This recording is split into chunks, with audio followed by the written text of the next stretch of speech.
చేసుకొని అనవసరంగా తప్పు చేశాను. మా అమ్మ నాన్న అప్పుడే చెప్పారు లవ్ మ్యారేజ్ వద్దే, నేను మంచిగా అరేంజ్ మ్యారేజ్ గానీ చేసుకోనుంటే నన్ను మా ఆయన ఇప్పుడు కారులో తిప్పుండేవాడు. ఎంత స్టైల్ గా ఉండేదాన్ని. ఎర్రతనంలో పెద్దోళ్ళ మాటలు వెనక తప్పు చేశాను. ఈ అమ్మ జీవితం మా అమ్మ నాన్న మాటని అరేంజ్ మ్యారేజ్ చేసుకోవాలంటే 2 ఎకరాల పొలం 3 లక్షల కట్నం ఇచ్చుంటాను. వెళ్తాను కదా, దీన్ని చూడంగానే నాకు కళ్ళు కనిపించా. లవ్ మ్యారేజ్ అని కుక్కలా దీని వెంట పడ్డా. ఇంకెంతసేపు త్వరగా బిగించండి. ఈ నెల ఈఎంఐ ఎప్పుడు కడతారు సార్? ఒక్కలో బైక్ ఒకటి త్వరగా బిగించండి. ఇంటి 2 డబ్బులు కట్టారు. చూసారండి బిగించండి. తీసుకున్న అప్పు కట్టరా మీరు? ఈఎంఐ త్వరగా బిగించండి. రెండు కట్టాలి. త్వరగా బిగించండి. EMI sir. బిగించండి. ఎంత? బిగించండి. త్వరగా బిగించండి. చూస్తావేంటి బిగించండి. దేవుడా, లవ్ మ్యారేజ్ చేసుకున్నదే మేము చేసిన తప్ప.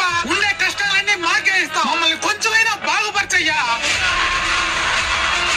ఎవరన్నా అది? వెంకటేష్ అన్న నువ్వా? ఏం రమేష్ ఏం చేస్తున్నారు ఇక్కడ?